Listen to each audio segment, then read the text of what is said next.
Hi, everyone, and thank you for joining us today for the Meditation Cafe series, where we talk about, again, a lot of conversation on meditation, insights of life experiences.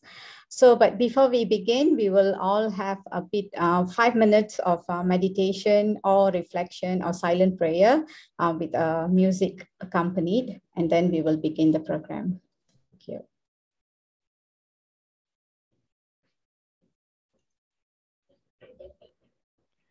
Experiencing inner silence. If we do not know how to be silent, it becomes very difficult to make our actions creative and meaningful. If we don't know how to experience inner silence, it's so easy to become the puppets of routine. And in time, this routine makes our life arid, dry, even empty, mechanical. It is silence that gives oxygen to the mind. And we take breaks during the day for many things, coffee, tea, speaking, but a very useful and beneficial break is to take a break for silence. A silence break means being able to step back and seeing things in a fresh way.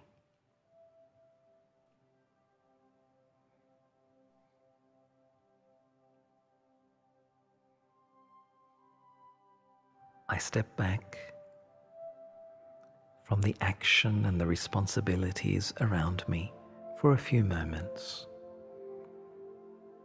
When I step back, I become still and I begin to observe.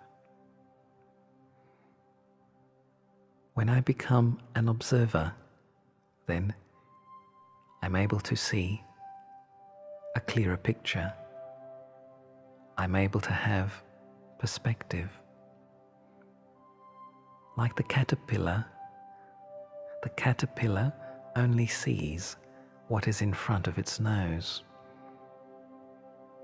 Plodding along, it's eating, it's heavy. It doesn't see around itself, just what is in front of itself. But a bird, once it takes off from the ground, and as it flies higher and higher and higher, it's able to get a fuller picture. And a fuller picture is necessary if it needs to know where it has to find its food, where it has to find a new home, where it has to find water. And in the same way, if I'm able to step into silence, be still, become an observer, then I am able to get a true picture. That is, I'm able to find clarity. And when there is clarity, there will also be peace. When the mind is peaceful, when the mind is clear, then I'm able to step back into action and make the right decisions and not waste time running round in the same circles again and again, meeting the same problems again and again, facing the same difficulties again and again, and wondering where is the solution. Silence enables me to find the solutions that are appropriate to every moment of my life. This is not a difficult thing to do. Simply I need the attention to give this oxygen to my mind. Where there's oxygen, there's always life. Life is maintained. So as I value silence, I will use my time, my energy, and my consciousness in a more economical and more accurate way.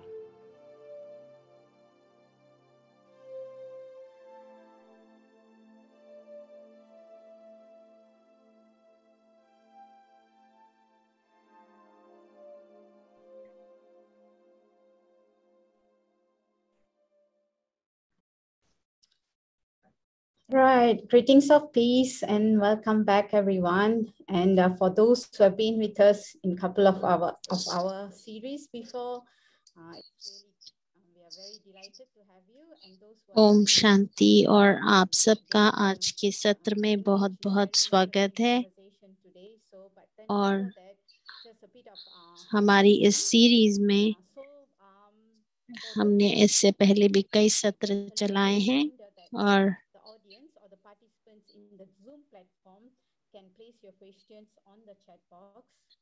इस zoom call में जितने भी लोग आज जुड़े हैं, अगर आपको कोई सवाल पूछना है तो आप चैट में लिख सकते हैं, जूम चैट में। और आज Spanish, Turkey, Tamil, Hindi, Telugu translations और उनकी रिकॉर्डिंग चलेगी। अगर YouTube पे भी आप लोग कोई क्वेश्चन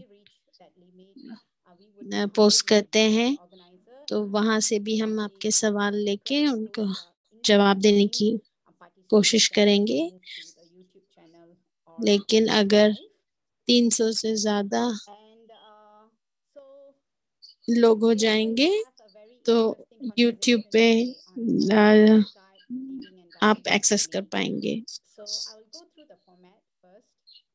और मैं आज के सत्र के बारे में आपको कुछ उसकी रूपरेखा और उसके हमारे विशेष भाई जो आज के सत्र में हमसे बातचीत करेंगे उनको मैं आपको मिलाऊंगी। हमारा ये सौभाग्य है कि हमारे साथ आज भाई रॉजर कोल जुड़े हैं जो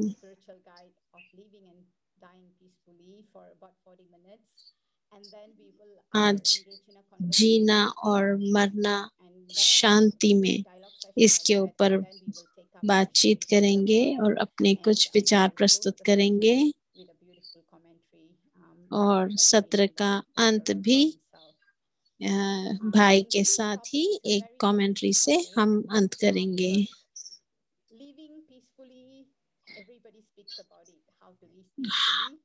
हर कोई जीवन, आज का जो टॉपिक है वो बहुत ही अच्छा है, जो हर कोई चाहता है जीना शांतिमय, जीना शांतिपूर्ण जीवन जीना चाहता है, लेकिन मरना कौन चाहता है और वो भी शांति से।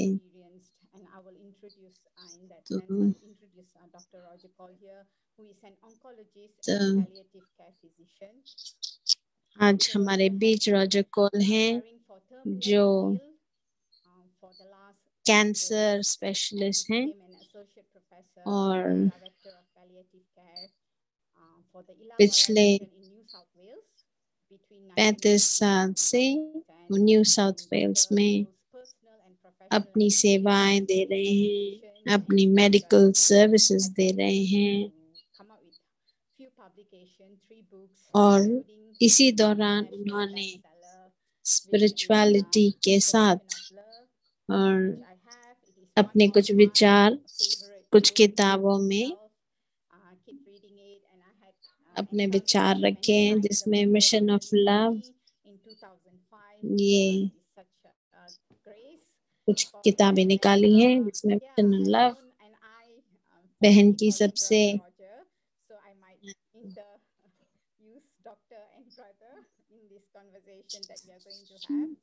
2005 में उनके हस्ताक्षर से मिली हुई ये बुक बहन को प्राप्त हुई थी और बहन उनको प्यार से भाई बुलाती है, भाई रॉजर बुलाती है। तो इस सत्र में भी कभी वो भाई या कभी डॉक्टर उनको अगर संबोधित करें तो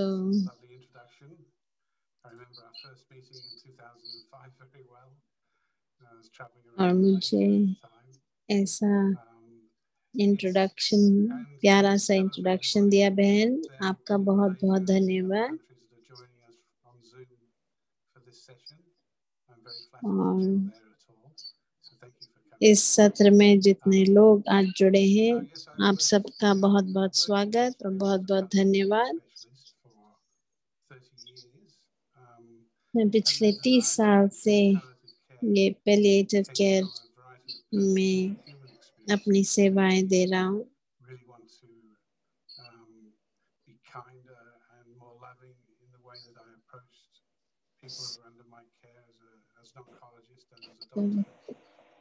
एक कैंसर स्पेशलिस्ट और डॉक्टर होने के नाते,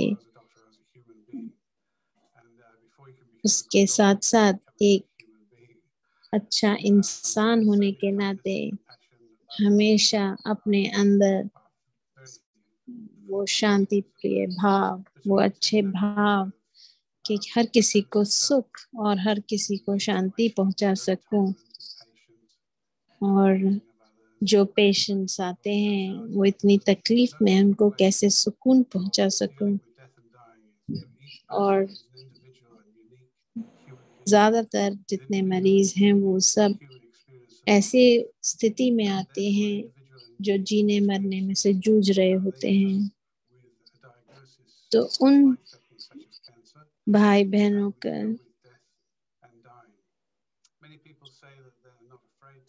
मृत्यु से भय न हो और वो अपने आखिरी के कुछ दिनों का जीवन भी अच्छे से जी सके, यही मेरी कोशिश रहती है।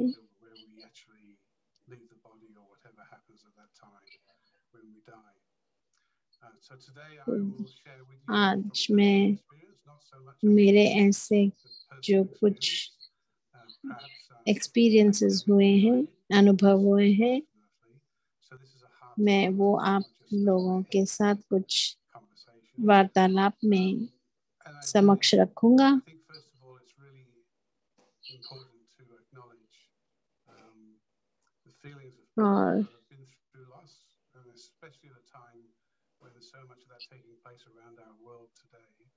और आज की दुनिया में जब कोविड के कारण बहुत कुछ चल रहा है, कितने मारामारी, कितने इस पैंडेमिक से कितने ही मृत्युओं का सामना किया है लोगों ने, अपने परिवारजनों को खोया है लोगों ने।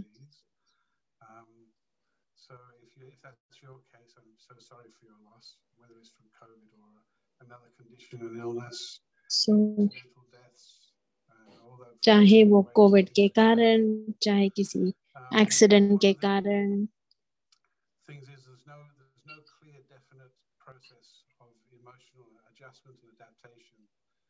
पर जब भी मृत्यु का सामना करना पड़ता है तो कहीं ना कहीं हमारा मन परेशान, हलचल में आ जाता है, और उस समय हम बहुत ही शोकग्रसित होते हैं। उस समय हम बहुत परेशान होते हैं, सोचने समझने की हमारी शक्ति क्षीण हो जाती है, क्योंकि हमारा मोह हमें सही तरीके से सोचने नहीं देता, और वो मोह जिस इंसान का शरीर छूट जाता है, कहीं ना कहीं उसके साथ जुड़ा हुआ मोह हमें परेशान करता है।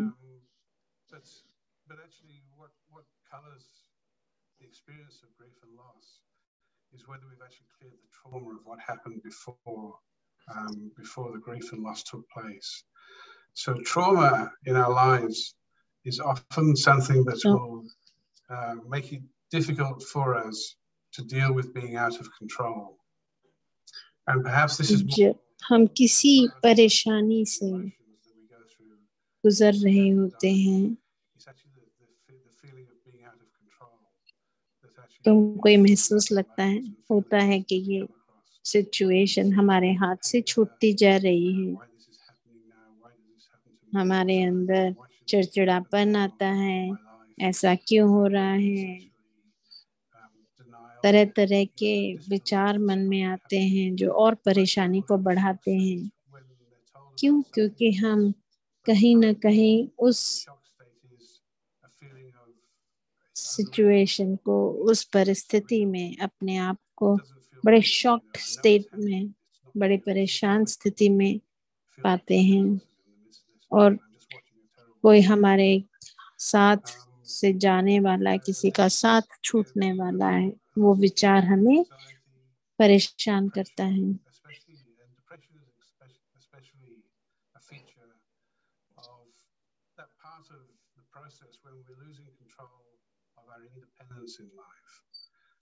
लेकिन जब हमारे अपने ऊपर संयम छूटता है, हमारे अपने ऊपर भी कंट्रोल खत्म होता है, हम अपने ऊपर खुद ही नाराज होने लगते हैं,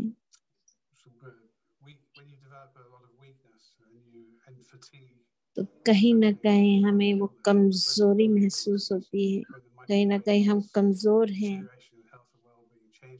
और उसका हमारे फिजिकल बॉडी पर भी असर पड़ता है। हमारा वजन कम हो सकता है,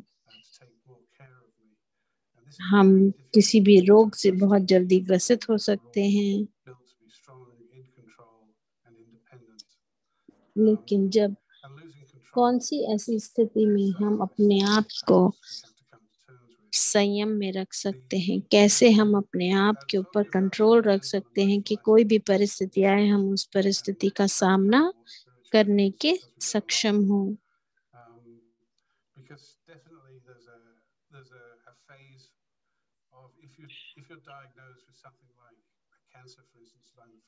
लेकिन जब किसी भी मनुष्य को कैंसर का रोग डायग्नोज होता है तो कहीं ना कहीं उसको धक्का लगता है, उसको दुख होता है।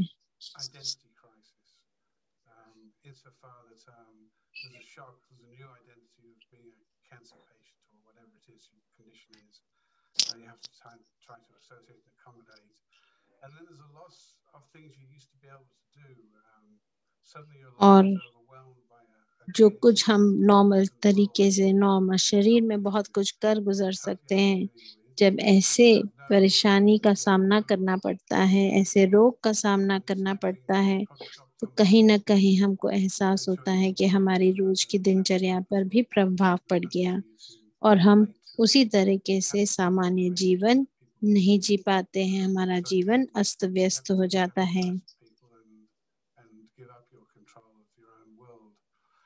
So there's this aspect of trying to accommodate and adjust. Identity crisis, the sense of self gets lost if you can't do the things you used to be able to do. तो जहाँ हम identity crisis में ग्रसित हो जाते हैं, हम कौन हैं, हमारा सही स्वरूप क्या है, हमें इसका भान नहीं रहता, तो हम अपने आप के ऊपर से कंट्रोल हमारा छूटता जाता है।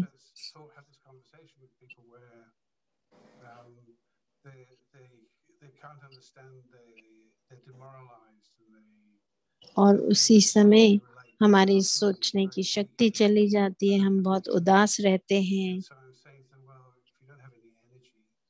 हमारे अंदर शक्ति नहीं महसूस होती, हम बहुत ही अपने आप को कमजोर और क्षीण और जर्जर महसूस करते हैं, और जिन चीजों में हमारा आगे रुचि थी अब उसमें भी रुचि हमें नहीं लगती।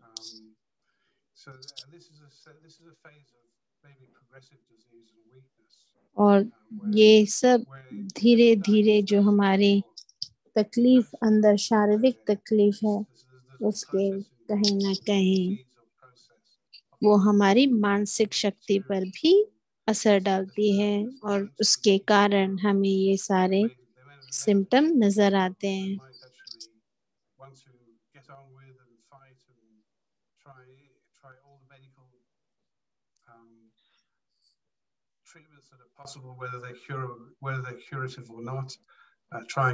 तो जिस समय हम ये देखते हैं कि हमारे जो बीमारी है वो लाइलाज है या उसका कोई इलाज हो सकता है या नहीं।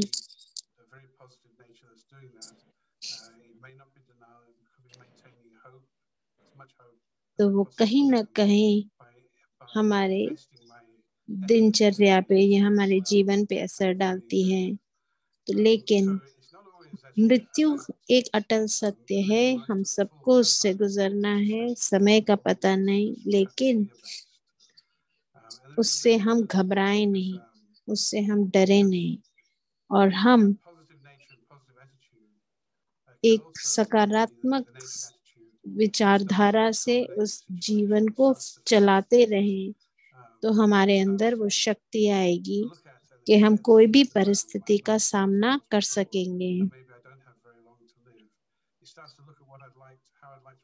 तो अगर ये सोचने के बजाय कि मैं कितने समय जिंदा रहूंगा या नहीं, एक तरीका होता, दूसरा है कि मुझे जीना है, जितने दिन भी जीना है बहुत अच्छे से जीना है, खुशी खुशी जीना है।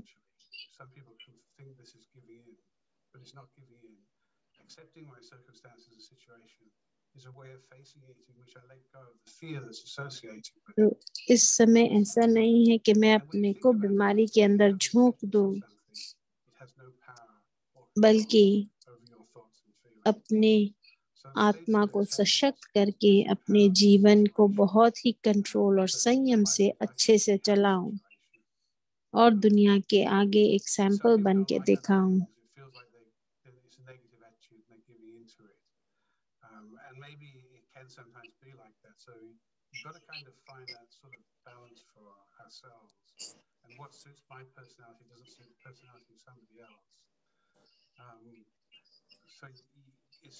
It's tricky if you're a friend or a support person for somebody who's going through a change. अगर आपका कोई रिश्ते में या कोई जानकार ऐसे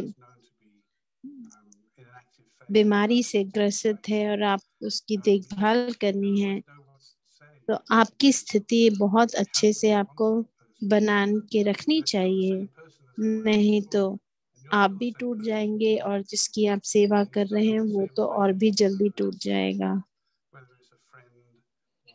चाहे वो आपका दोस्त है, माँ, भाई, बहन, कोई भी हो। लेकिन अगर मैं अपनी स्थिति को ऐसे रखूं कि जो मेरा आज रिश्ता है, अगर इसको ये बीमारी डायग्नोज नहीं हुई होती तो हमारा जीवन कैसे चलता, उसी तरीके से अगर मैं जीवन चलाता रहूं तो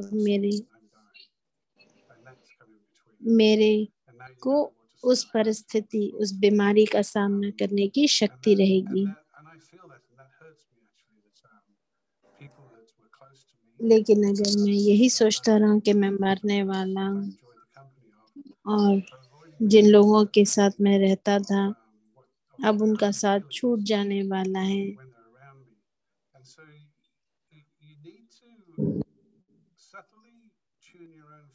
तो मेरी परेशानियां बढ़ सकती हैं।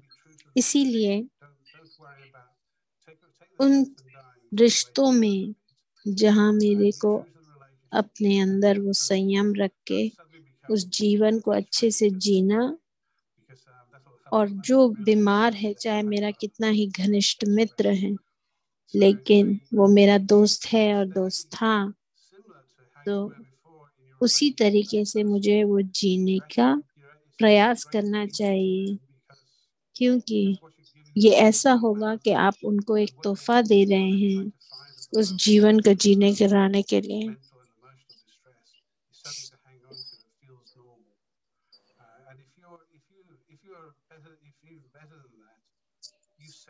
लेकिन अगर आप बहुत ही आम तरीके, सामान्य तरीके से जो बीमार है उसकी तीमारदारी भी करते हैं, लेकिन साथ साथ अपने विचारधारा बड़ी सकारात्मक रखते हैं और बड़ा बिहेवियर भी अपना बड़ा सामान्य रखते हैं, उसके साथ परेशानी का भाव और वो नहीं दिखाते, तो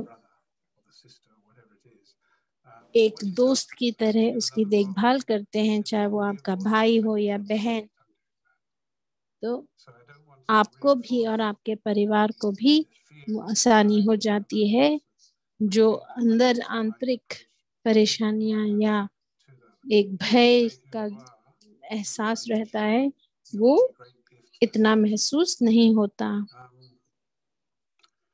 One thing to be aware of as well, especially for such a beautiful group of spiritually minded people such as are tuned in here today, is that आज इतने सारे भाई बहन यहाँ जुड़े इस प्रोग्राम में, बड़ा अच्छा लगता है कि अगर आप सब जानते हैं या जीना चाहते हैं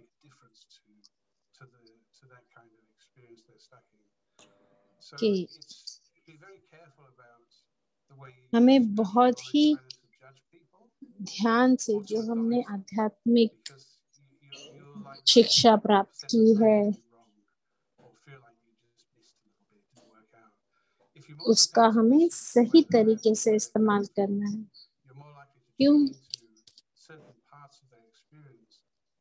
क्योंकि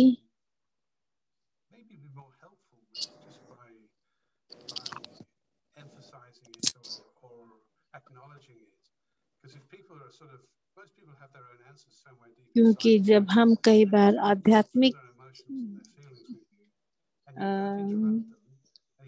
पथ पर निकल पड़ते हैं तो लोग सोचते हैं हम सन्यासी हो गए या हमारा उनसे लेन देन उस तरीके से नहीं रहा। तो इन सब चीजों का बहुत ध्यान रखना चाहिए। जिन लोगों के साथ हमें रहना है, जिनकी देखभाल करनी है, उनको बड़े ध्यान से, उनको बड़े प्यार से उनकी सेवा भी करनी है। उन हर चीज बड़ा सकारात्मक रखना है।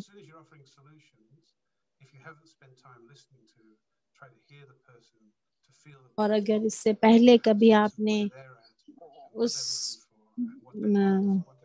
भाई बहन या जो भी बीमार इंसान है उससे इतनी कुछ बातचीत नहीं रखी है और वो कुछ कहना चाहता है, तो ये सोचें कि आप उस परिस्थिति में उसको वो सब कुछ दें जो उसके मन में या अंदर है, वो बात कर सके, और इस तरीके से आप उस आत्मा का भी भला कर सकते हैं। और साथ साथ आपके अंदर जो भय, जो घबराहट, जो परेशानी है, उसको भी आप आसानी से कंट्रोल कर सकते हैं। तो हमारी जो भावनाएं हैं उनको हम अच्छी तरीके से कंट्रोल में रख सकते हैं।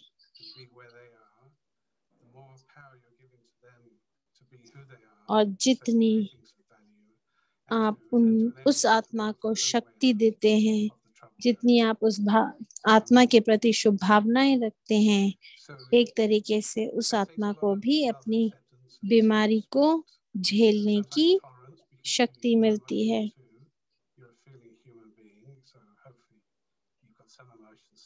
हम सब ही इंसान हैं और हम सब अच्छे इंसान बनना चाहते हैं।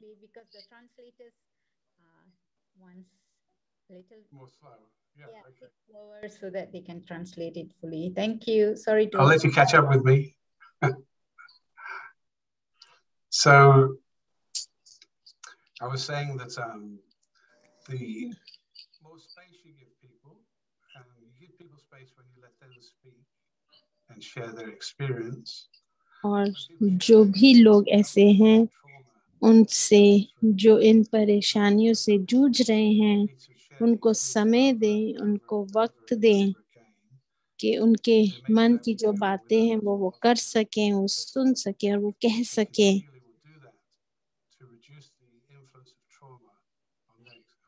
वो उनको भी उस परिस्थिति को का सामना करने और उसको जीने की शक्ति देगी।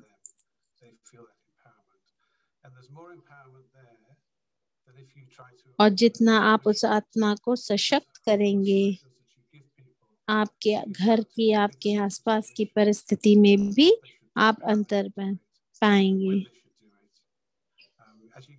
तो आपके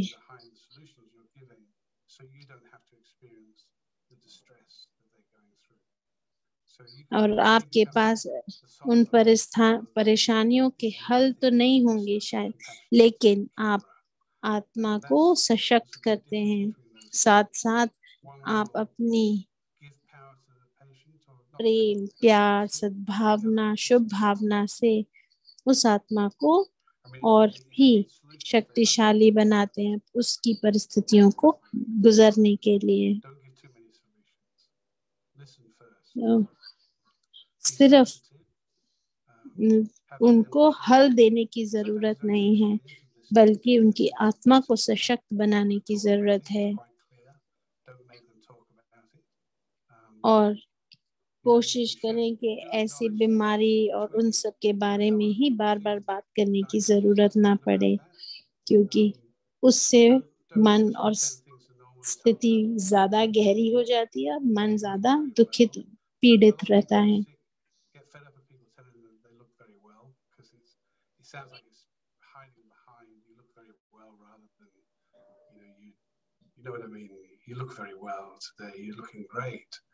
आप उनको ऐसे कहें कि आज आप बहुत अच्छे लग रहे हैं, आज तो आपकी कंडीशन ज्यादा अच्छी नजर आ रही है, आज तो आप में काफी इम्प्रूवमेंट नजर आ रहा है।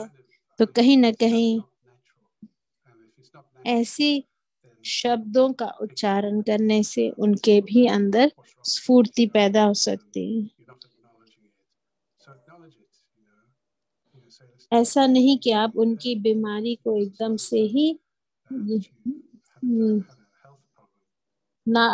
नजरअंदाज करें, बल्कि आप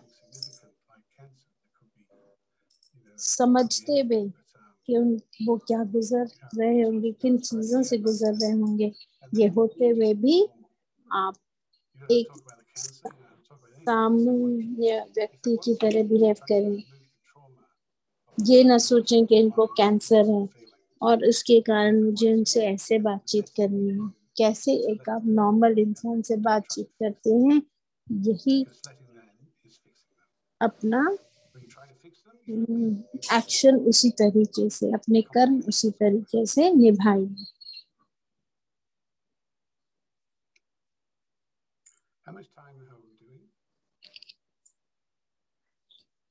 Another good 20 minutes to go. Yeah. So, have I spoken for that long? No. No, you can continue sharing. Yes. Okay. Yeah, that's fine.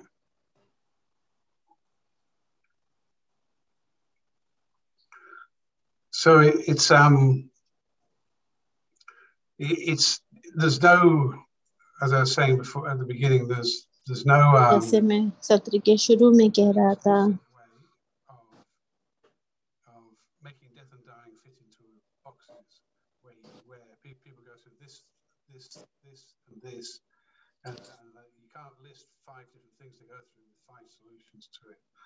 It's human beings much more complicated. जीवन की परिस्थितियां बहुत ही ज्यादा कॉम्प्लेक्स हो सकती हैं, इसलिए और रिश्ते जो हैं बहुत ही नाजुक तरीके से निभाने पड़ते हैं, क्योंकि रिश्ते बहुत नाजुक होते हैं। तो उनके लिए कोई प्रोसेस डिफाइन नहीं होता है कि एक स्टेप, दूसरा स्टेप, तीसरा, ऐसे करके आप स्टेप्स चल के आप उनके हल निकाल दें। लेकिन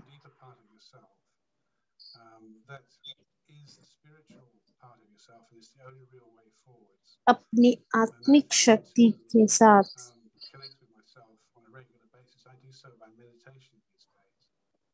मैं रोज अब मैं अपने मेडिटेशन करता हूँ, योग लगाता हूँ, और योग लगाने से जो मेरे को शक्ति मिलती है, मुझे ये भी आभास रहता है कि मैं स्वरूप में मैं आज जिस शरीर में भी हूँ, पर असल में मैं वो आत्मा हूँ जो अजर अमर अविनाशी है, और वही आत्मिक आत्मा का सही स्वरूप, शांति स्वरूप, सौम्य स्वरूप, प्रेम स्वरूप, भाव जो है, जब मैं उसके प्रति योग में बैठता हूँ तो यही चीजें, यही क्वालिटीज, ये गुण मेरे आगे और प्रत्यक्ष होते जाएंगे।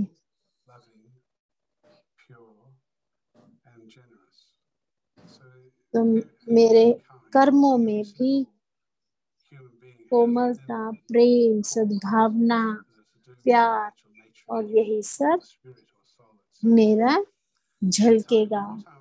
तो जो मेरी आत्मा के गुण हैं वही मेरे कर्मों में नजर आने लगेंगे। और जो मेरी भावनाएं हैं, चाहे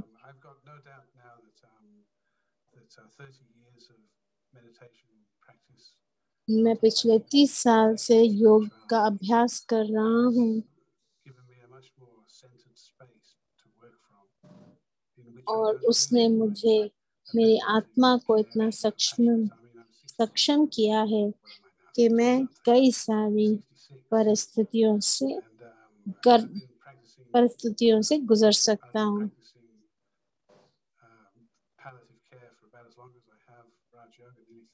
तो मेरे अब 60 साल का मैं हूँ, तो पिछले पूरे आधा जीवन में मैं जो है ऐसे कैंसर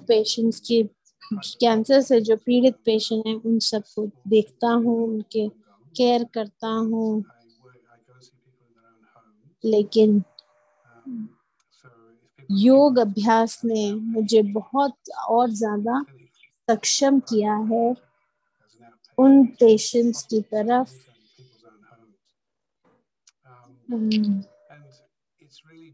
उनको किस तरीके से उनका इलाज करूं, उनको किस तरीके से मोटिवेट करूं, उनको किस तरीके से सकारात्मक तरीके से उनको उनके जीवन के अंतिम दिनों को भी जीना सिखाऊं।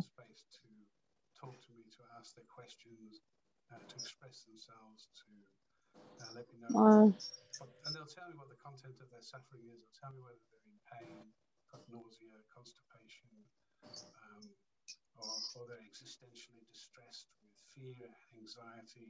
क्योंकि वैसे कुछ मरीज जो है या तो चिड़चिड़े हो जाते हैं, उनमें गुस्सा आने लगता है और उनको लगता है कि अब वो काम नहीं कर पा रहे हैं जो पहले कर रहे थे। तो क्योंकि मरीज खुद बड़ा कंफ्यूज सा हो जाता है।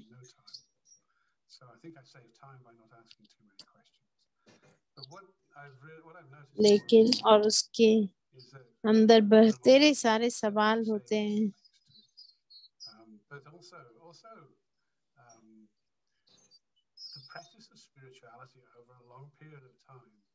लेकिन योग का अभ्यास ज्यादा समय तक आपको सक्षम बनाता है कि आप मरीज का ध्यान किस तरीके से रख सकेंगे और आपका जो आपकी वृत्ति है उस मरीज को देखने की, उसका देखभाल करने की, वो आपको ये योग अभ्यास उसमें आपको मदद करेगा।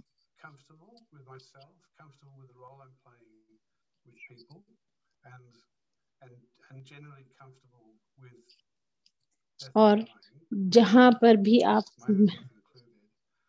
पहुंचेंगे और जिसकी भी देखभाल कर रहे होंगे उनको आपकी प्रेजेंस से, उनको आपके वहां होने से बड़ा ही सुकून लगेगा, उनको परेशानी नहीं महसूस होगी, उनको अच्छा लगेगा। और जैसे मेरी एक नेचुरल आत्मा का स्वरूप है, वही चीज मेरे कर्म, मेरी पर्सनालिटी में झलकेंगे। तो मरीज को भी वो देख के थोड़ा सा अच्छा महसूस होगा।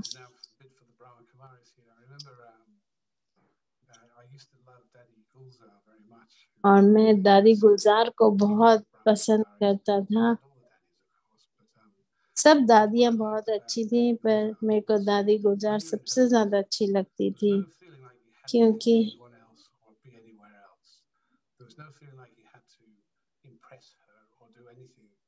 उनके आगे कभी ऐसा नहीं होगा कि आपको अपने आप को कुछ और दिखाना है उनको, कि वो आपको पसंद करे। आप जैसे हैं बिल्कुल अपने आप को वैसे ही सिंपल सामान्य वैसे ही रखो। और दादी जैसे एक माँ अपने बच्चों को प्यार करती है, दादी हर बच्चे को उसी हिसाब से सामान्य रूप से प्यार देती थी।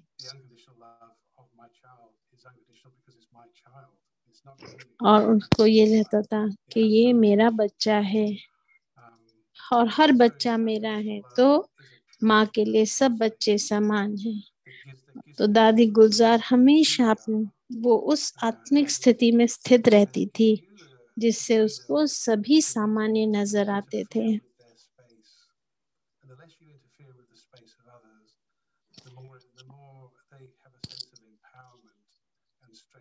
और जितना आप आत्मा की शक्ति को बढ़ाते हैं, वो ना ही आपको बल्कि आपके उस मरीज को भी अपनी परिस्थिति को झेलने के लिए या परिस्थिति को गुजरने के लिए सक्षम हो जाती है।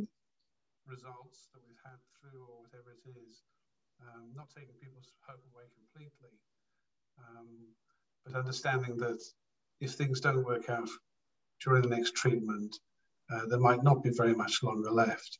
But we're still hoping that things may work out with the next treatment at the same time as that. लोगों को ये विश्वास होता है कई बार इस जो भी मेडिकल ट्रीटमेंट चल रहा है उससे हमें मदद मिलेगी, या मे भी अगले 3 महीने हम गुजार सकेंगे। लेकिन ये है कि उनको अपनी मृत्यु का सामना करने के लिए हम सक्षम बना सकते हैं।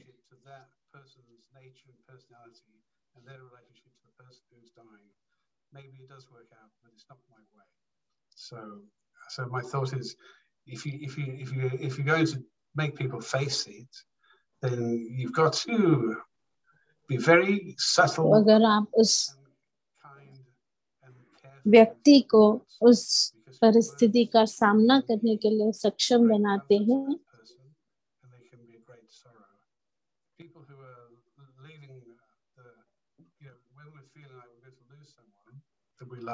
तो वो एक बड़ी सेवा है।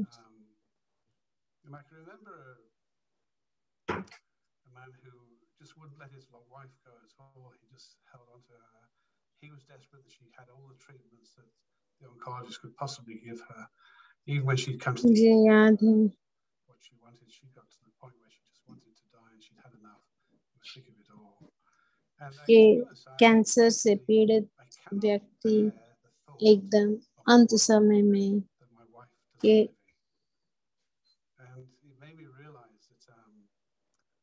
do so much for ourselves, don't we? Like he wanted her to live for himself because he couldn't bear the loss of the relationship. मैं अंत समय में सुकून से मरना चाहता हूँ या मरना चाहती हूँ।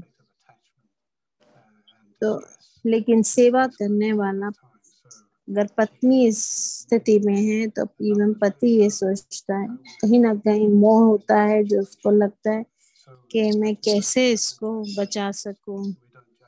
तो उस समय बहुत ध्यान से अपने बोल अपने कर्मों को पर संयम रख के करना चाहिए कि किसी को मैं इससे परेशान न कर सकूं।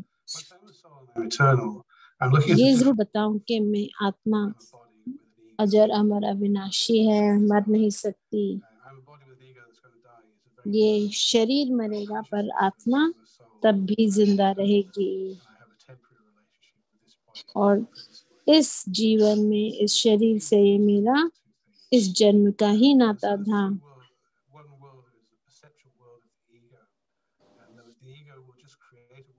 पर कहीं न कहीं हम अपने अहंकारों को पकड़ के रखते हैं और उसके कारण ही हम अपनी देह के भान में फंस जाते हैं।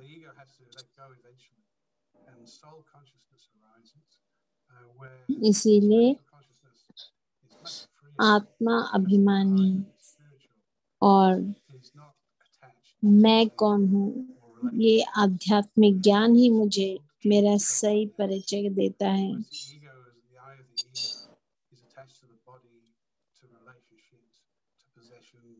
और अहंकार जो है वो शारीरिक चीजों और दुनियावी चीजों के अंदर जो आंखों से देख सकते उनके अंदर फंसा देता है। और यही चीजें कई बार हमें दुख देने वाली बन जाती हैं।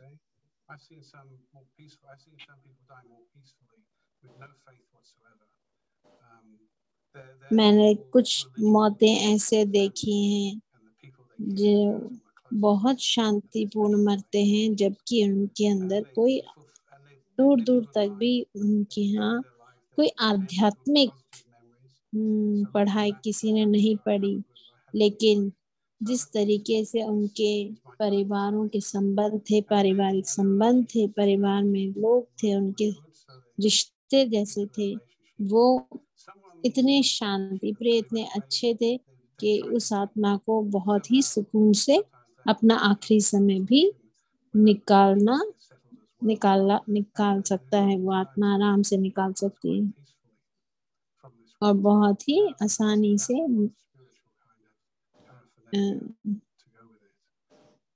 मृत्यु का सामना कर सकती है। लेकिन आध्यात्मिक लोग क्या आसानी से जो अध्यात्म की ओर निकल चुके हैं, क्या वो आसानी से मर सकते हैं कि नहीं?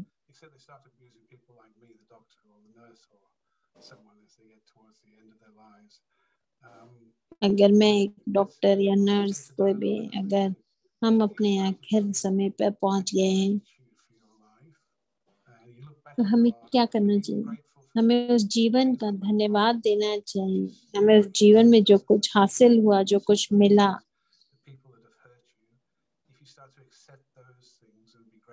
अगर कहीं ना कहीं किसी को दुख दिया है, उस दुख की भी माफी मांग लें। और यही आपको सक्षम करेगी, शक्तिशाली बनाएगी। और ये तरीका है अपनी आत्मा को सशक्त करने का, जिससे हम अपने आखिरी समय में शरीर को आसानी से त्याग सकें। आत्मा का ओरिजिनल स्वरूप और धर्म शांत है।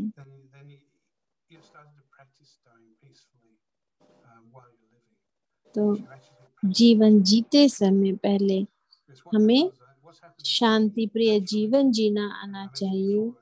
और जब हम ये सीख लेंगे तो हमारी मृत्यु खुद ब खुद शांतिपूर्ण होगी।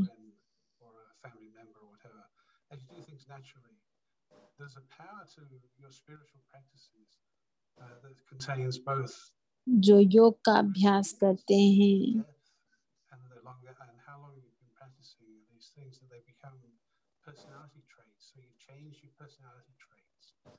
वो हमारी आज की जो भी हमारी पर्सनालिटी के या हमारे अंदर जो गुण अवगुण हैं, वो योग का अभ्यास धीरे धीरे हमारे अवगुणों को हटा के हमें गुणवान बनाता है। और फिर वही गुण हमारे, जब हम गुणमूर्त बन जाते हैं, उन गुणों से भरपूर हो जाते हैं, तो वही हमारे पर्सनालिटी में, हमारे कर्मों में नजर आने लगते हैं।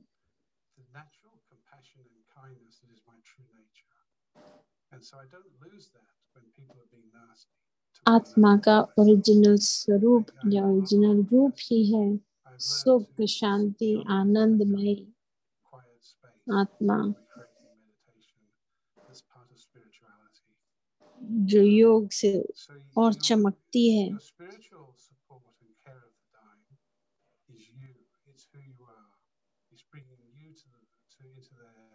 तो अपने आप को सही मायने में आप कौन हैं, कहाँ से आए, कैसे हैं, कौन है, ये सब चीजें बहुत ध्यान से समझनी है।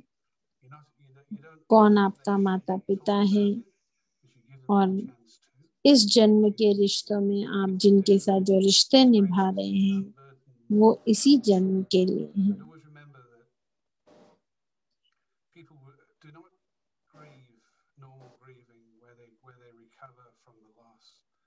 वो आपको और भी शक्तिशाली करते हैं ऐसे विचार।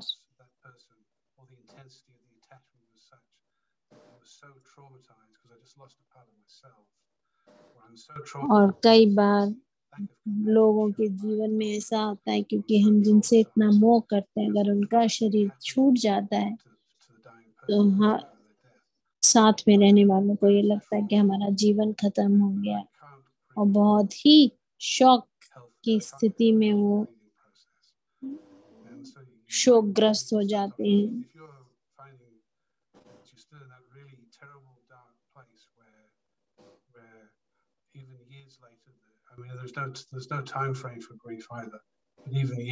और कहीं ना कहीं वो अंदर दुख जो है गहराइयों में चला जाता है और वो उस समय कहीं उसके ऊपर कुछ परतें और पड़ भी जाए, लेकिन कहीं ना कहीं अंदरूनी तरीके से वो परेशान करता रहेगा।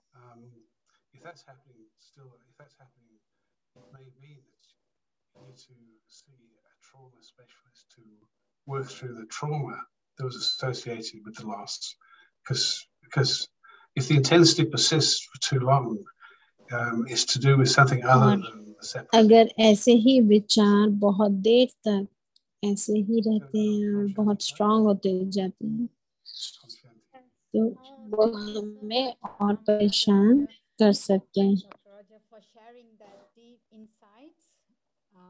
रोजे भाई, आपका बहुत बहुत धन्यवाद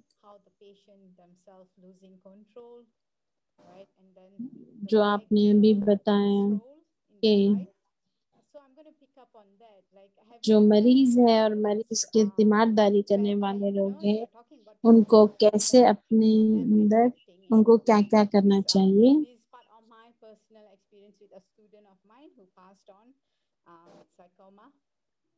The bone cancer, but however, like if the patient accepts it, but then the pain is around them where the family are not accept it and the pressure, so one, the patient is ready to die peacefully, but then the family मरीज जो है वो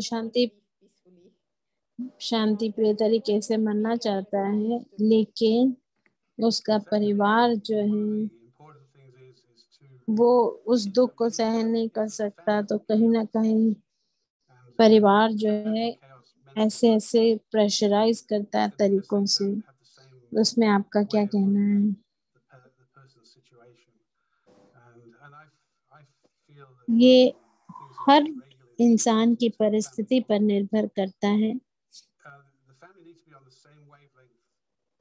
कि परिवार को भी मरीज के फ्रीक्वेंसी की वेवलेंथ में होना चाहिए। जो उसकी मन के भाव है उन भावों को परिवार वालों को बहुत ही अच्छी तरीके से मान देना चाहिए।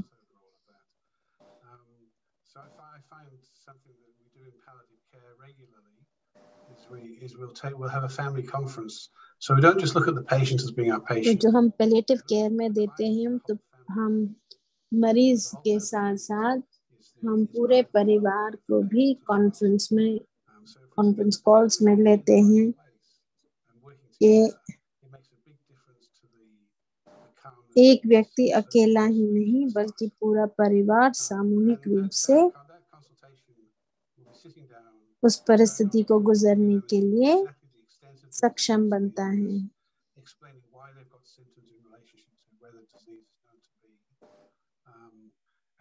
why the person has got the fatigue and loss of appetite, loss of energy, why the person doesn't want to eat anymore, and those types of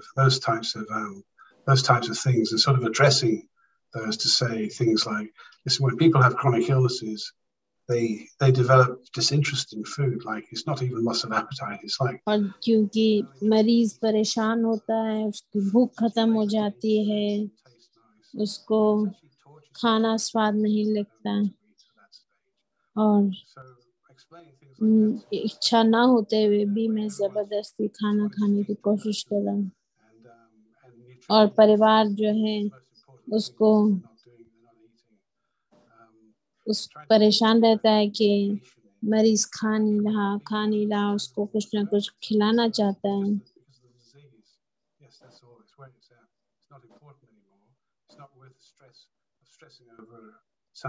लेकिन इन छोटी छोटी चीजों पे और परेशानी बढ़ाना वो सही नहीं होगा।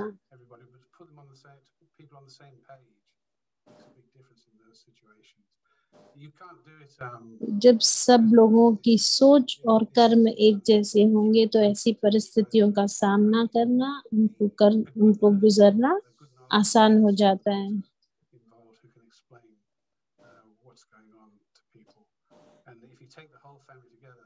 Then instead the family might have their own ideas and their own way of taking that knowledge that you've just given them, but they'll stop fighting one another about you should do this and you should do that, because they'll take, if you give good education to people, they'll accept your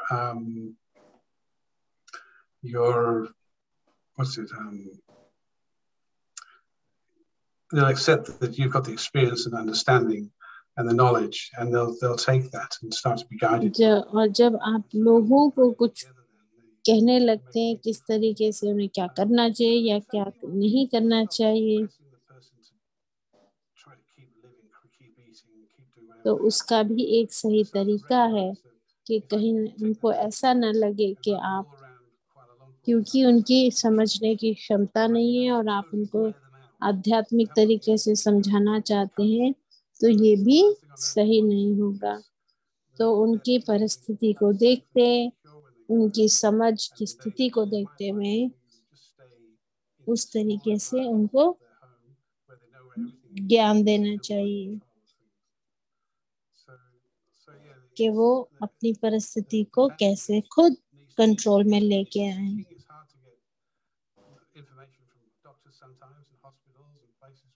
कई बार हमें मुश्किल होती है कि हम doctor से बात नहीं कर पा रहे हैं। Thank you for that response. तो And there is very interesting question here that might involve both your experience as a palliative doctor as well as your spiritual journey, whereby this is someone is asking a question on what is the process of dying and how does it feel, and will we meet God? What was the last part? How will we meet God after that, or will we meet? किसी ने पूछा है कि मरने का process क्या है और हम क्या मरने के बाद भगवान से मिलते हैं।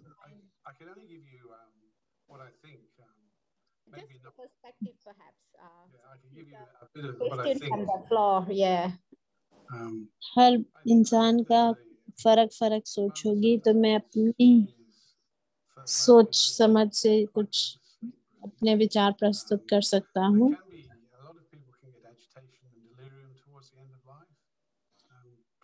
कई लोग हैं बड़े गुमसुम और अपने ही अंदर हो एकांतवासी बनते जाते हैं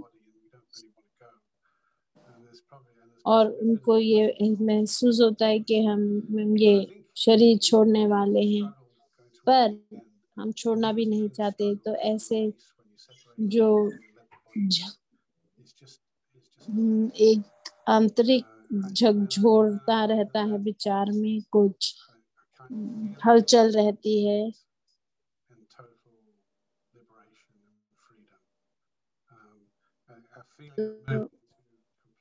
total peace. तो मुझे संपूर्ण शांति की तरफ कुछ अगर लेके जाए जो मुझे उस एकांतवासी होने में उसको मुझे अच्छा लगे।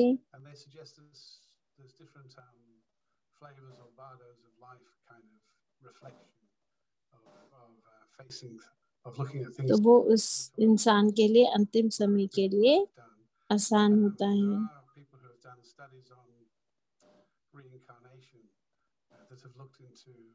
कई लोग हैं जिन्होंने पुनर्जन्म पे बड़ी रिसर्च की है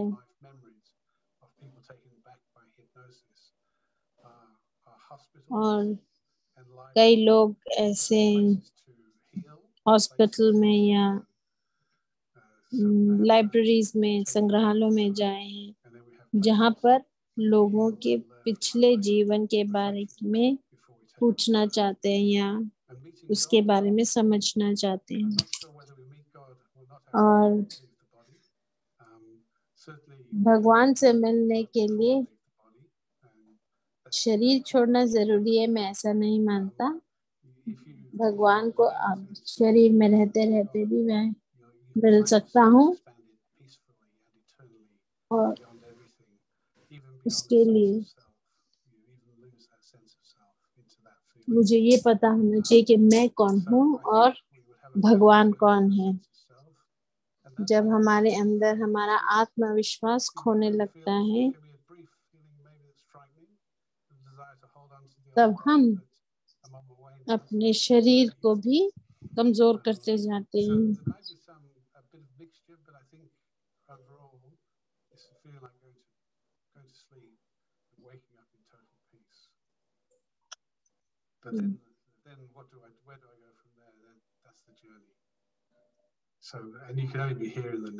और ये एक जीवन जीने की प्रक्रिया है कि मैं कहाँ से शुरू होकर और कैसे शांति की तरफ बढ़ सकता हूँ। मैं सोचती हूँ कि जिसने भी ये सवाल पूछा था, रॉजर भाई का जवाब उसको मिल गया है।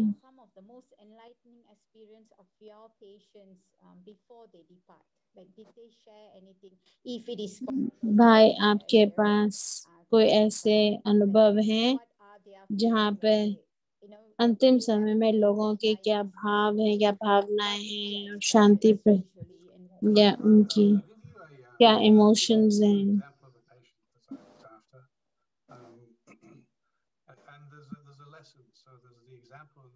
मैं एक पेशेंट का जिक्र करना चाहूँगा, एक जिसका जहाँ से मुझे कुछ सीखने को मिला, सीख मिली।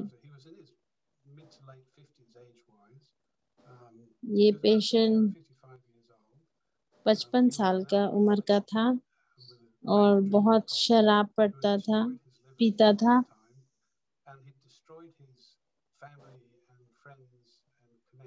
और इस पीने की उसने उसकी पूरी अपना परिवार, दोस्त और सब कुछ खो दिया था। और जब वो अस्पताल लाया गया था तो उसको लिवर का कैंसर था और उस समय वो चल भी नहीं सकता था जब अस्पताल में लाया गया था।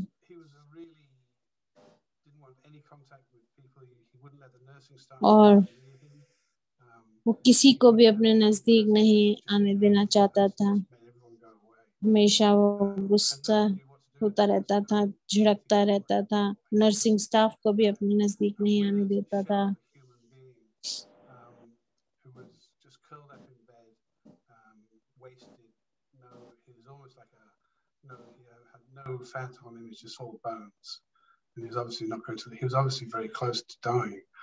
और वो वैसे ही मौत के बहुत नजदीक था और वो चल भी नहीं सकता था, इसीलिए वो अस्पताल में भर्ती था और अस्पताल में भी वो किसी को भी अपने नजदीक नहीं आने देना चाहता था। और उस समय मुझे कहा गया उस मरीज को पैलिएटिव केयर में देखने के लिए बोला गया। तो वो उस जिस कमरे में से रखा गया था उसमें 4 व्यक्तियों का वो कमरा था। सिर्फ इसी मरीज के इर्द गिर्द सारे पर्दे पड़े हुए थे और मैंने उसको देखा कि वो एकदम पलंग पर अपने आप को एक कोने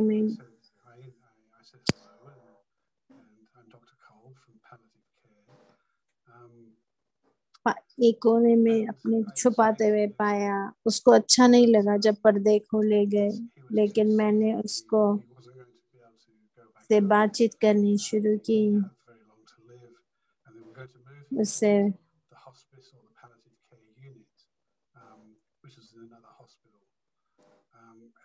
मैंने उसको बातचीत शुरू की कि जब तुम लाए गए थे तुम चल नहीं सकते हो और तुम्हें ऐसे अस्पताल में भर्ती करने जाने वाले हैं जहां पर आपका इलाज होगा या आपके अंतिम समय में आपकी देखभाल होगी, जो कि ना आप चल फिर सकते हैं, ना आपकी कोई रिश्तेदार है या जिससे आपका कोई संबंध है। और वो मुझे सिर्फ उस नजदीक के देखता रहा और सिर्फ ये कहता है चले जाओ, मेरे को अकेला छोड़ दो। और उस समय मैंने खुद सोचा है कितना दुखदाई मौत है ये।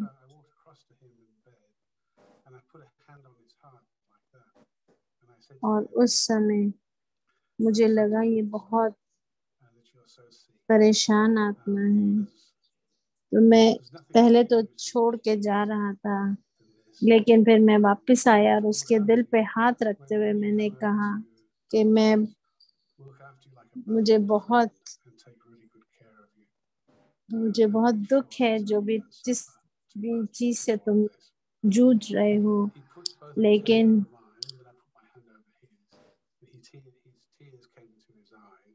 और मैंने उसको सिर्फ ये कहा कि आप जिस अस्पताल में आप भर्ती होने जा रहे हैं, मैं सोचता हूँ कि मैं आपकी देखभाल कर सकूं एक भाई की तरह, एक अच्छे इंसान की तरह।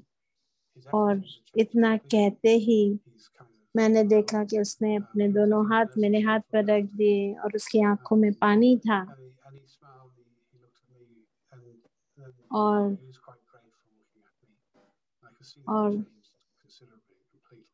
और वो एक क्षण ऐसा था जिसने उसको एकदम से बदल दिया।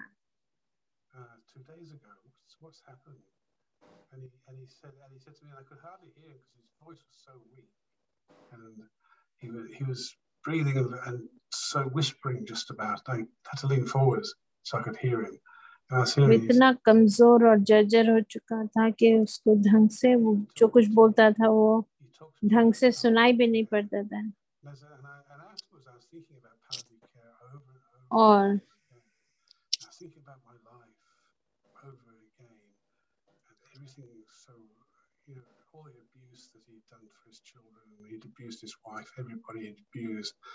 अब उसको उस समय पैलिएटिव केयर के दौरान उसके अंदर जो कुछ उसकी भावनाएं थी, जो कुछ उसने अपने जीवन में किया था, उसने अपने बच्चों को तंग किया था, अपनी बीवी को तंग किया था, वो सब कुछ उसको याद आ रहा था और वो बात कर रहा था।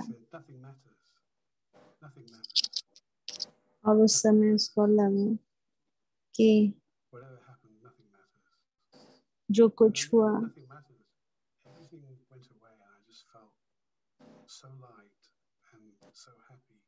मुझसे बातचीत करने के बाद लगा उसको कि वो जो चीज जो गुजर गया, जो कुछ हो गया, अब उसका कुछ नहीं हो सकता, आपका कुछ नहीं हो सकता, कुछ नहीं हो सकता है।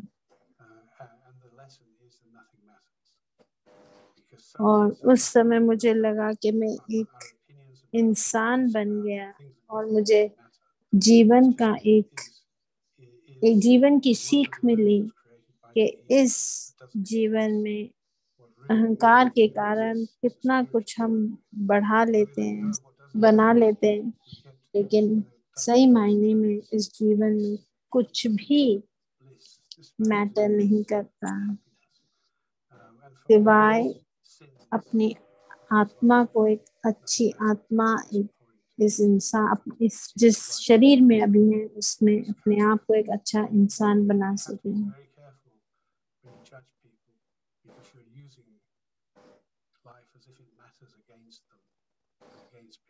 हम लोगों को जो है उनके परिस्थितियों में, उनके कर्मों से, चीजों से जज करते हैं, लेकिन अंत समय में इन सब चीजों के कोई मायने नहीं है।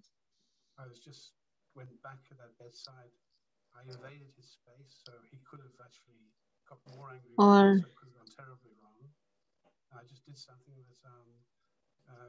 obviously was quite healing, and it's healing because it included him back. I included him back in the human race. We treated like a brother and a friend.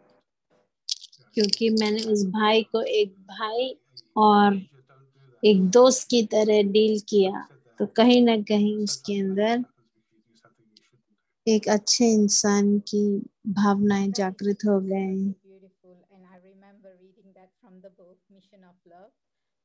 मुझे याद है ये रॉजर भाई, आपने मिशन ऑफ लव में ये example लिखा है।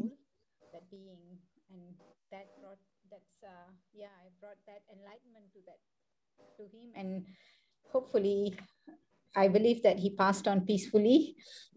और मुझे लगता है कि वो भाई बहुत शांति प्रिय तरीके से उसने अपना शरीर छोड़ा होगा।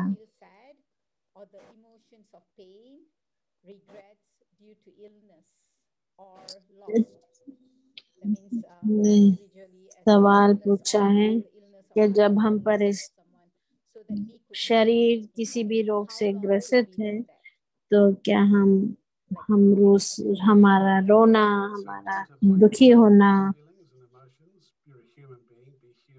ये जायज है या ये नहीं होना चाहिए? तो भाई कह रहे हैं कि आपके अंदर जो भी भावनाएं उत्पन्न हो रहे हैं उनको रोकना नहीं चाहिए, पर उनके अलावा अपनी आत्मा से अपनी सकारात्मक पहलुओं को ज्यादा तवज्जो देनी चाहिए। क्योंकि अगर आप अपने भावनाओं को अगर आप दबाते हैं तो कहीं ना कहीं भय में जीने लगते हैं, और भय आपके साथ ही जाएगा, और वो अच्छा नहीं है, क्योंकि ये सब चीजें आत्मा में नूंद हो जाती हैं।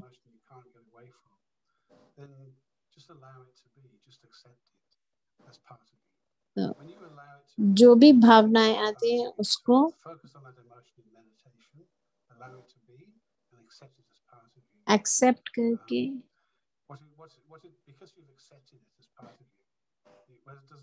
वो आपकी आत्मा का एक पहलू है, उसको ये महसूस करके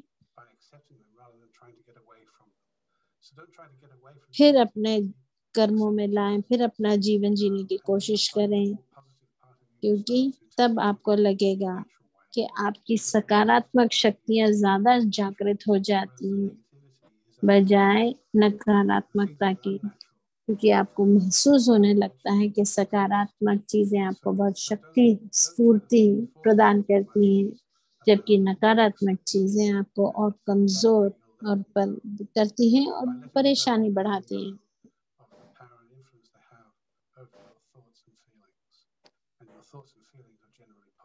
और जब आपकी सोच बहुत पॉजिटिव और सकारात्मक होते हैं तब हीलिंग ज्यादा होती है।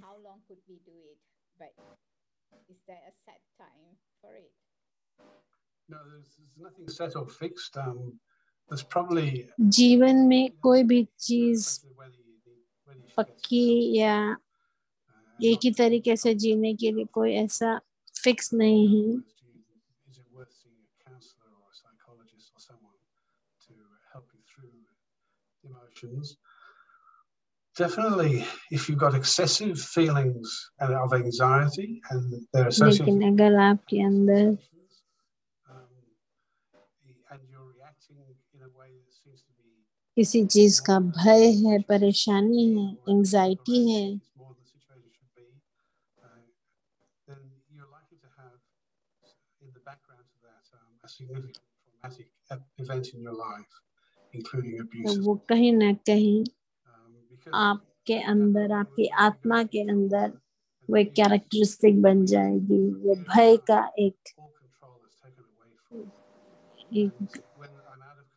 अवगुण गढ़ जाएगा जो आपकी आत्मा के आगे की जर्नी के लिए अच्छा नहीं है।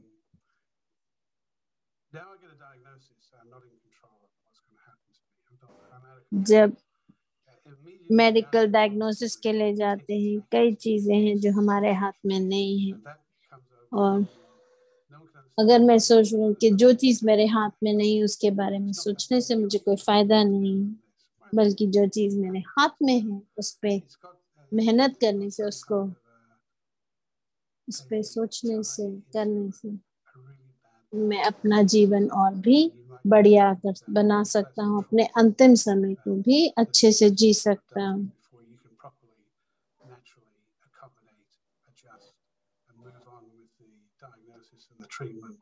I mean, people are very anxious just before treatment starts, and I sometimes get sent.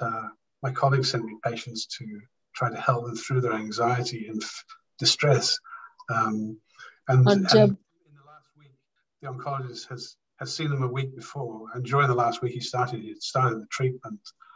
And what was causing anxiety with the patient was getting started with treatment. Once the treatment was started, they felt more in control, and that was okay. So they go back to see the oncologist. The oncologist thinks that I've cured them, I fixed them, but actually it was getting on with the treatment that cured them, fixed them, and now they're more confident. So there is a process related to to diagnosis and onset of treatment as well. जब आप किसी भी doctor से मिलते हैं तो एक process होता है, ट्रीटमेंट का स्टेप्स होते हैं, लेकिन उन सब चीजों को भी कर गुजरने के लिए हमारी समझ सही होनी चाहिए।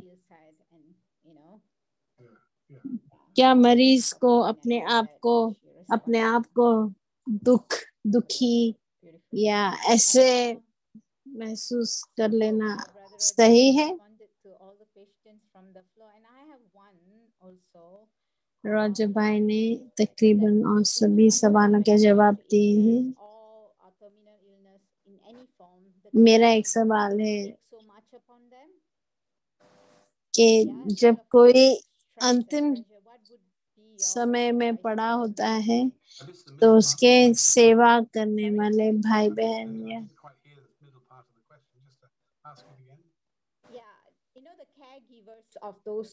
जो भी पेशेंट के जो भी परिवार वाले हैं, उनको बड़े मानसिक परेशानियों से गुजरना पड़ता है, तो उन सब लोगों के लिए आपके लिए क्या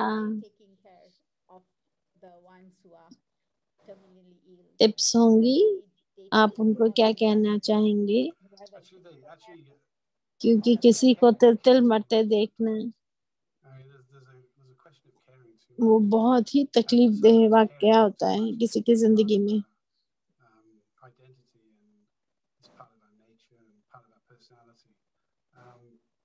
But I need to be a caring person, and perhaps what I need to do. जो ये सोच है कि मेरे को एक बहुत ही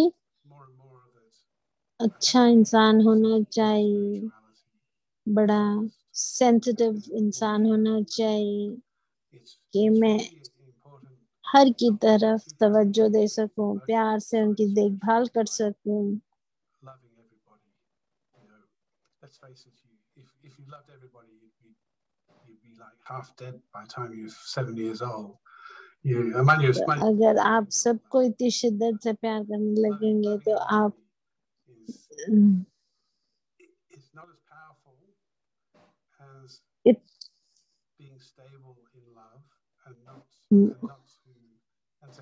वो आपके जीवन को जल्दी खत्म कर देगा, क्योंकि आप कहीं ना कहीं वो प्यार के मोह में फंसते हैं।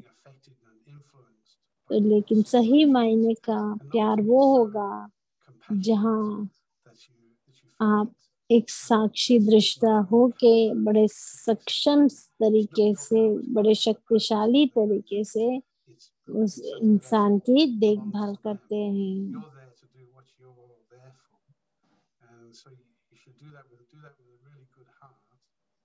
और हम बड़े साफ दिल से, अच्छे दिल से उस मरीज की देखभाल करते हैं। उसमें हमारी भावनाएं बहुत प्यार और अच्छी भावनाओं वाली होती हैं।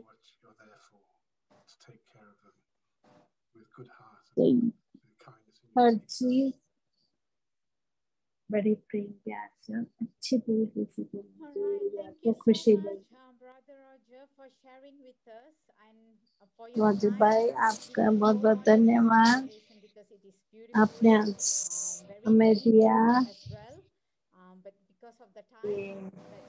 टॉपिक बहुत ही गूढ़ टॉपिक था, लेकिन आपने इसमें कुछ कुछ अपने विचार समक्ष रखे। जब हम शांति प्रिय जीवन जीना सीख लेते हैं तो हमारी अंतिम समय भी बहुत ही शांतिपूर्ण होगा। और अगर हमें किसी ऐसे मरीज की देखभाल करनी पड़ती है तो तब भी आध्यात्मिकता हमें वो सक्षमता दिलाती है कि हम एक अच्छे केयर गिवर बन जाए, अच्छे इंसान बने जो बहुत अच्छी तरीके से मरीज की देखभाल कर सकें। बहुत बहुत धन्यवाद आपका और उन सारे भाई बहनों का जो आज इस प्रोग्राम में हमारे साथ जुड़े। मुझे महसूस होता है कि जो जो इस सत्र में जुड़े उन सबको कुछ न कुछ बहुत कुछ सीखने को मिला होगा। और आज हमारे फेसबुक पेज पे और यूट्यूब चैनल से जुड़े रहें। आने वाले और सब सत्र में, आने वाले समय के और प्रोग्राम में वहाँ पर आपको समय प्रति समय इंफॉर्मेशन मिलती रहेगी। और रॉजर भाई योग की कमेंट्री से कमेंट्री के साथ योग कराएंगे।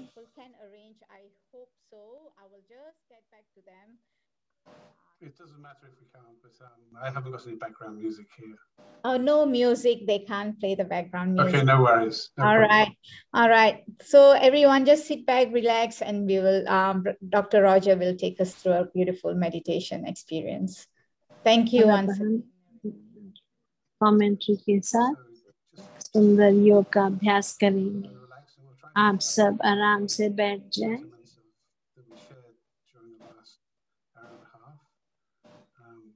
And you can do this with your eyes open or closed, whatever your preference. So just take a couple of deep breaths. आप कुछ गहरी सांस लें, आंखें चाहे खुली रखें चाहे बंद करें, और अपने आप को इस समय में अपने समक्ष देखें।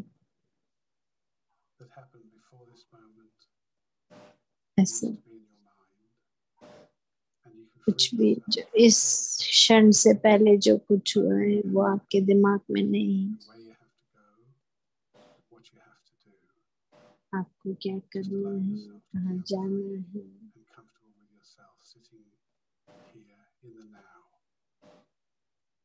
इस क्षण में जीने में आपको क्या करना है, क्या कहाँ जाना And है, let this thought बस यही विचार चले। become a feeling of energy just behind the eyes, in the center of the forehead. और Pure भ्रिकुटी के point बीचों बीच peace. मैं वो शांति प्रिय आत्मा This is हूँ। my original nature. शांति मेरा स्वधर्म है। Before anything in this शांत world came मेरा into being, स्वरूप है। nothing has ever changed this nature or form. और It became कोई भी conditioned by परिस्थिति इस conditioned by pure स्वरूप को, consciousness. इस स्वगुण को बदल नहीं सकती। I have acquired a whole framework of reference by which I perceive the world around me. मैं अपने आसपास की दुनिया को Has been अपने influenced कर्म इंद्रियों से देखते और महसूस करते हुए that have happened before. परिस्थितियों और लोगों के I give things साथ आदान प्रदान करते हुए and I create महसूस करता हूँ a false world in which attitudes are कि false. मैं अपने इर्द गिर्द एक ऐसी दुनिया बना लेता हूँ जो झूठ की दुनिया है, जहाँ मेरे I let go for a moment believes भी सच्चे नहीं हैं everything that creates these illusions. और हर विचार I let go of these things. कुछ न कुछ I find मृग तृष्णा की तरह कुछ उत्पन्न करता है जो सत्य नहीं है। the situations and people that I need to forgive, and I just let go of everything that sits in front and hides my true nature of peace. और जब मैं अपने आप को सामने देखते हुए महसूस करता हूँ कि शांति और जितने मेरे स्वधर्म हैं, जितने मेरे स्व के गुण हैं, मुझे वो सब नजर आने लगते हैं।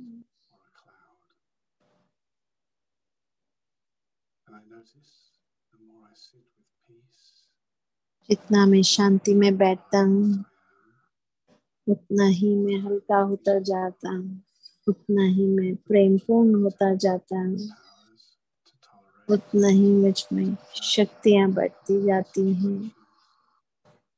मैं हर चीज को कर गुजरने के सक्षम होता जाता हूँ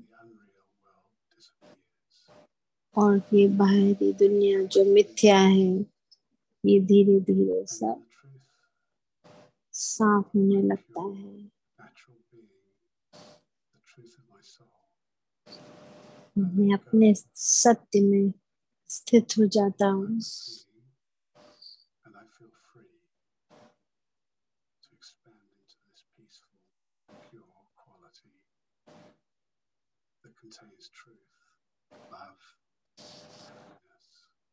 और उस समय सच्चाई,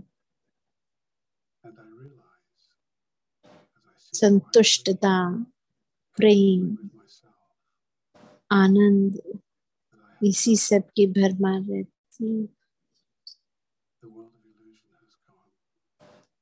और जब मैं शरीर छोड़ता हूँ, ये जो बाहरी दुनिया है, ये सब खत्म हो जाती है।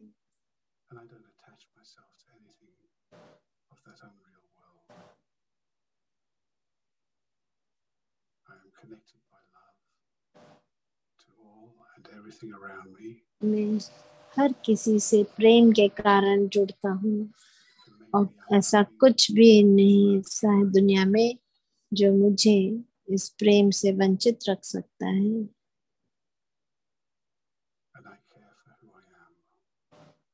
और मैं हर के लिए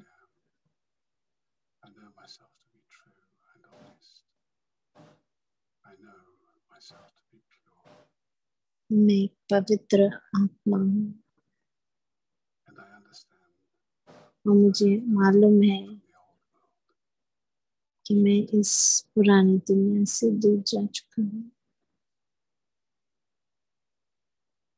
शांति। Shanti, greetings of peace. Thank you so much, Brother Roger, once again. And thank you, everyone, until we meet again in the next Meditation Cafe series. Thank you so much. आप सबका बहुत बहुत धन्यवाद। हम आपको इसके अगले सत्र में मिलेंगे। शांति।